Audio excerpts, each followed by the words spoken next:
बात बस्ती की कर्मा देवी समूह के स्थापना दिवस पर कार्यक्रम किया गया, जिसे सीएम योगी ने संबोधित किया। कहा, पूर्वांचल अब उजाड़ नहीं रहा, शिक्षा और मेडिकल के क्षेत्र में विकसित हो रहा है। पूर्ववर्ती सरकारों ने शिक्षा पर ध्यान ही नहीं दिया, अब निजी क्षेत्र में शिक्षा और अस्पताल खुल रहे हैं। एक सरकार ने किसानों पर गोलियां चलवाई, हमारी सकारात्मक सोच ने बस्ती को चीनी मिल दिया है। तो योगी आदित्यनाथ पहुंचे, संबोधन उन्होंने दिया। कर्मा देवी समूह के स्थापना दिवस पर योगी ने क्या कुछ कहा, सुनिए जरा। लगभग सरकार और समाज मिलकर के जब कार्य करेंगे, मिलकर के आगे बढ़ेंगे, परिणाम आएगा, अवश्य आएगा। कोई सोचता था यही पूर्वी उत्तर प्रदेश, यही पूर्वी उत्तर प्रदेश था। आज संजोग से मुंडेरवा चीनी मिल के उन दिवंगत किसानों की श्रद्धांजलि का भी है, जिन्हें लगभग 2 दशक पूर्व गोलियों से भून करके जिनकी निर्मम हत्या कर दी गई थी। और सकारात्मक सोच की सरकार आई, अन्नदाता किसानों के हित के बारे में कार्य करने वाली सरकार आई,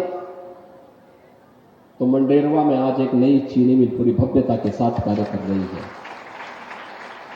कोई सोचता था मंडेरवा में चीनी मिल लगेगी, एक सरकार थी उसने बेच दिया, एक सरकार आई उसने कहा नहीं, अन्नदाता किसान के लिए चीनी मिल मुंडेरवा में चलनी आवश्यक है। ठीक है, हमारे विधायक दयाराम चौधरी थे, बेचारे कई बार आए, इन्होंने कहा कि कैसे होगा। हमने कहा आप चिंता मत करिए, हम मुंडेरवा में बनाएंगे चीनी मिल।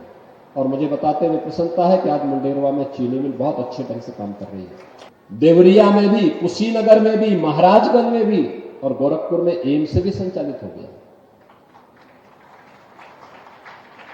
कार्य करने की इच्छा शक्ति होनी चाहिए, संसाधन बीच में आड़े नहीं बनते।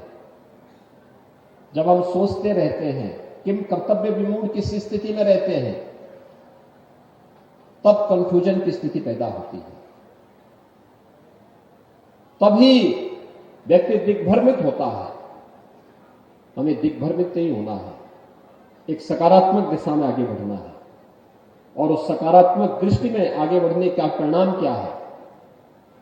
अब कभी बस्ती के एक साहित्यकार ने कहा था, बस्ती को बस्ती कहूं काहे कहूं उजाड़। अब बस्ती बस्ती नहीं, अब तो बस्ती एक नगर बन चुका है, भव्यता के साथ अपनी यात्रा को आगे बढ़ाने वाला नगर बन चुका है।